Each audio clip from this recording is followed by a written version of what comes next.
Subtema 7, benda, hewan, dan tanaman di sekitarku. Subtema 1, benda hidup dan tak hidup di sekitar kita. Dan kita belajar, kita berdoa, lipat tangan, tutup matanya. Bapa yang baik, terima kasih. Hari ini kami mau belajar bersama. Tuhan pimpin, Tuhan tuntun pembelajaran kami dari awal hingga selesainya. Terima kasih Bapa yang baik, dalam nama-Mu kami bersyukur. Haleluya, amin. Bahasa Indonesia. Ada banyak benda di sekitarku.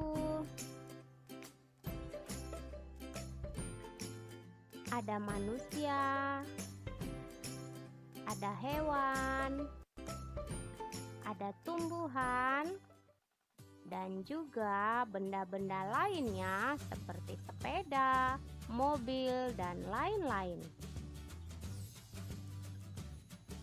Ada juga benda ciptaan Tuhan, yaitu awan, dan ada juga laut, dan masih banyak benda-benda lain ciptaan Tuhan. Benda buatan manusia seperti gedung, handphone, dan juga meja. Dan masih banyak lagi benda-benda ciptaan manusia yang lainnya. Ada juga benda hidup dan tak hidup. Nah, anak-anak, silakan perhatikan gambar berikut ini. Yang di sebelah ini adalah benda hidup. Ada sapi, kucing, kecoa, siput, ulat, ikan, tikus, jamur, dan juga manusia. Dan kolom yang di sebelahnya adalah benda tak hidup. Ada sepeda, ada kursi, gerobak, tang, ikat pinggang, raket, pensil, dan masih banyak lagi benda-benda hidup yang lainnya dan juga benda-benda yang tak hidup yang lainnya. Nah, apakah anak-anak bisa mencari di rumah benda-benda hidup dan benda yang tak hidup yang ada di sekitar kalian? Apakah kalian sudah dapat membedakan antara benda hidup dan tak hidup? Kita belajar tentang ciri-ciri benda hidup.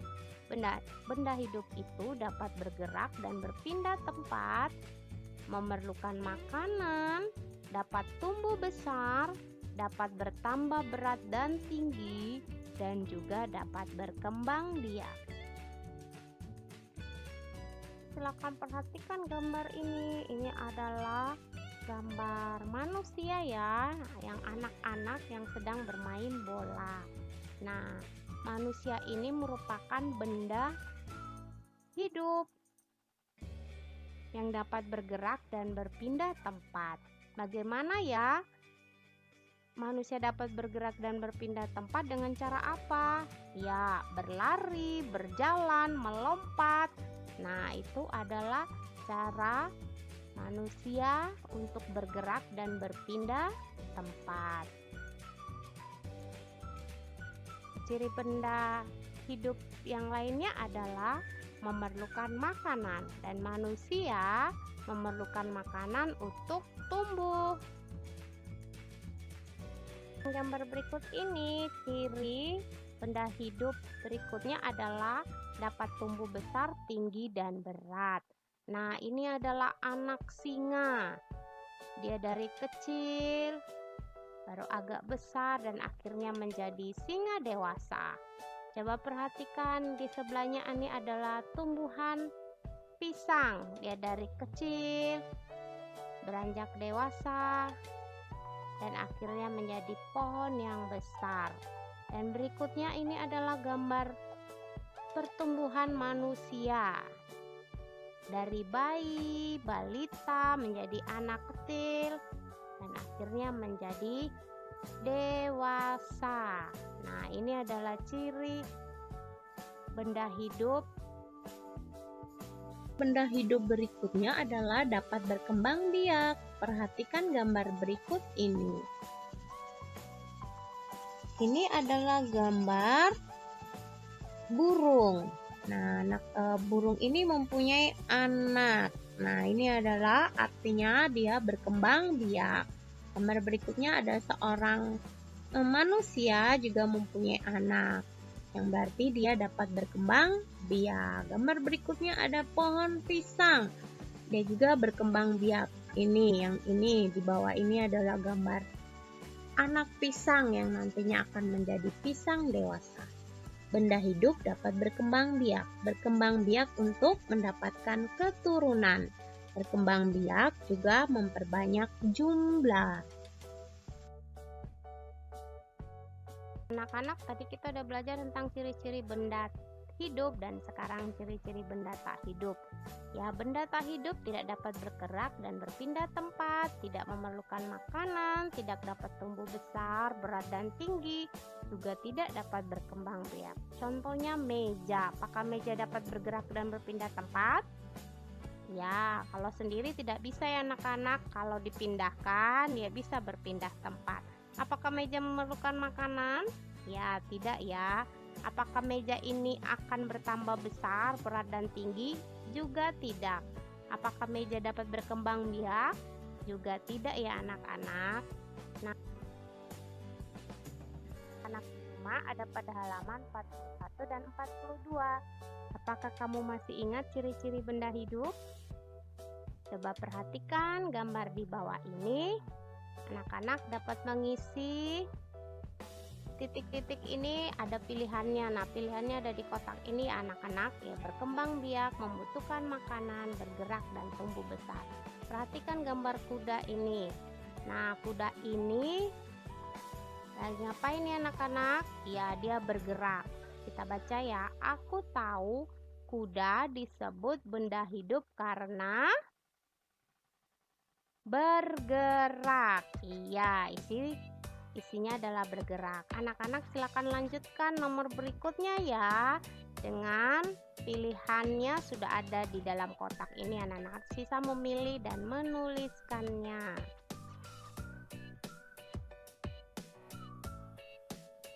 Muatan PPKN.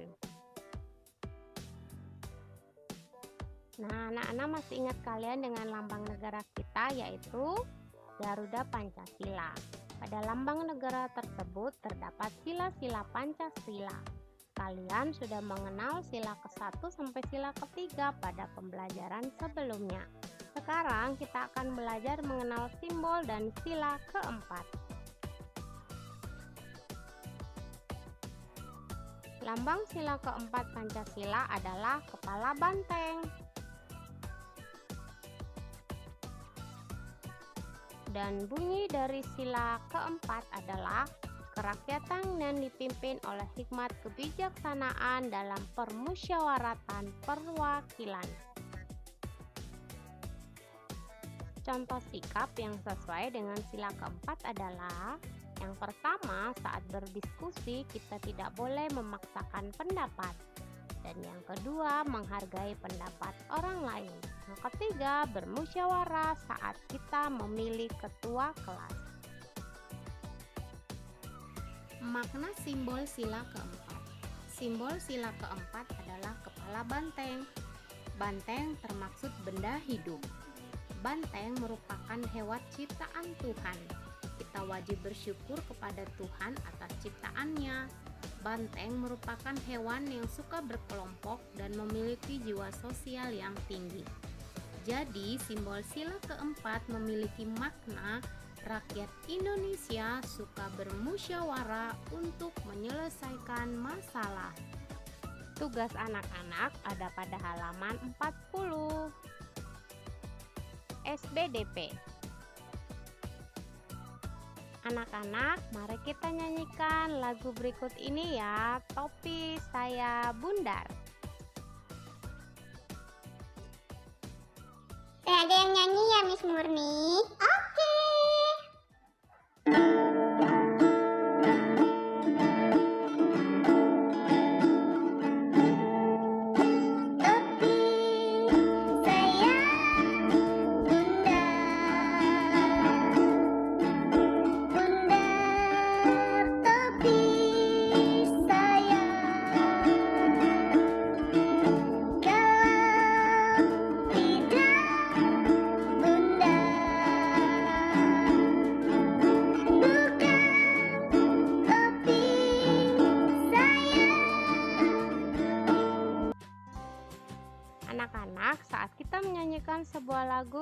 perhatikan panjang pendek bunyi. Kita dapat menghitung panjang pendek bunyi berdasarkan ketukan. Setiap lagu memiliki ketukan berbeda. Dapatkah kamu membedakan lirik lagu yang diberi tanda pendek dan tanda panjang? Anak-anak perhatikan ya. Tanda yang ini adalah tanda pendek dan yang ini adalah tanda panjang. Anak-anak perhatikan lirik lagu Topi Saya Bundar yang sudah kita nyanyikan tadi. Perhatikan ya, ini tanda apa anak-anak? Ya, ini adalah tanda ketukan pendek dan yang ini adalah tanda ketukan panjang.